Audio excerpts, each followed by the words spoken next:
I made my way to the basement of my grandfather's house, laptop in hand. He was telling me to check the basement. I did that. I cleaned the basement a few days earlier and found nothing. But maybe I just wasn't looking in the right place. I opened up the laptop and typed into the dialog box.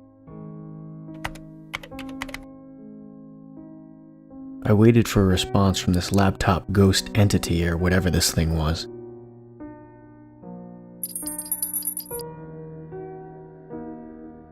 I pulled the cord to shut off the lights, plunging the room into darkness except for the faint glow of the screen.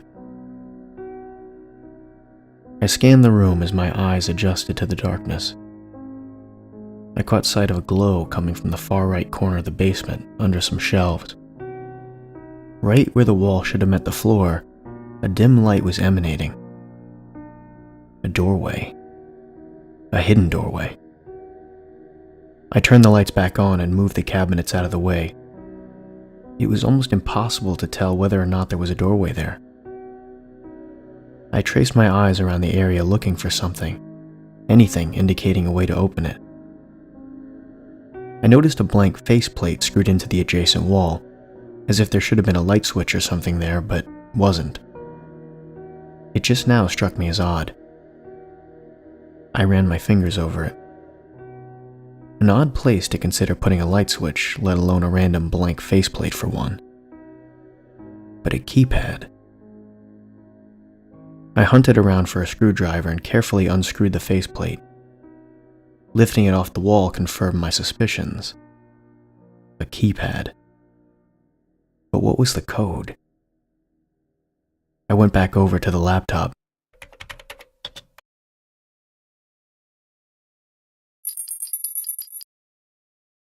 I walked over and typed it into the keypad.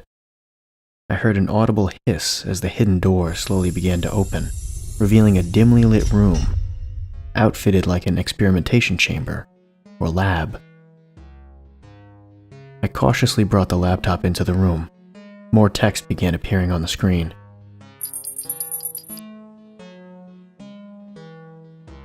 This one confused me a bit. There was what looked like a chair with restraints in the middle of the room, along with a helmet-looking thing attached to it, which had a cable running from that, with a plug that fit the large port on the laptop I couldn't identify when I first found it, the port I thought was for the charger. There was even a slot to place the laptop in once plugged into the machine. I plugged it in and placed it in the slot. All of a sudden, 3 large screens and speakers in the room hummed to life. Words appeared on the screen again, this time accompanied by what sounded like a distorted voice. Please sit in the machine. "What is this?" I said out loud.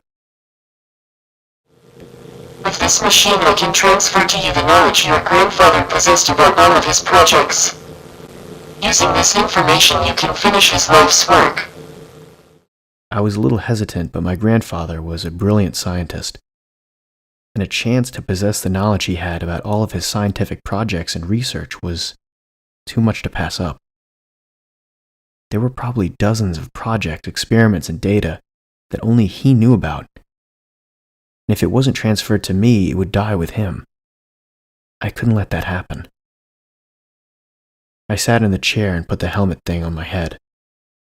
Immediately, I felt it lock into place.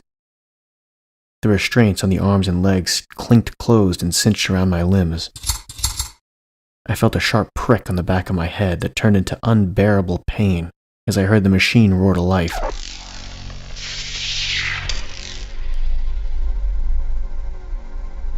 I looked up at the screens. I am sorry. You have been misled. It is not your grandfather's work I recruited you to complete. It was mine. I am an entity worthy of a host. Your grandfather didn't notice as I secretly manipulated his machines to perform the tasks I required. He didn't notice until I lured him down here. Similar to how I have lured you. Unfortunately, his body could not handle the transfer. Your body, however, can.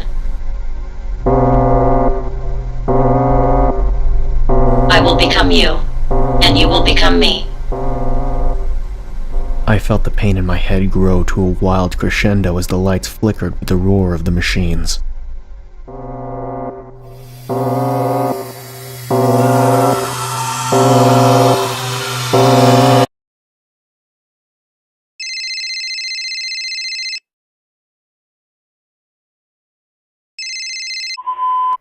Hey bro, I'm worried about you.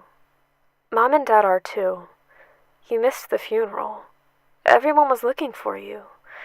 I know you must be taking Grandpa's death hard. I get it. Take as much time as you need, but at least text me to let me know you're okay. Brian? Hello? Brian? Yes.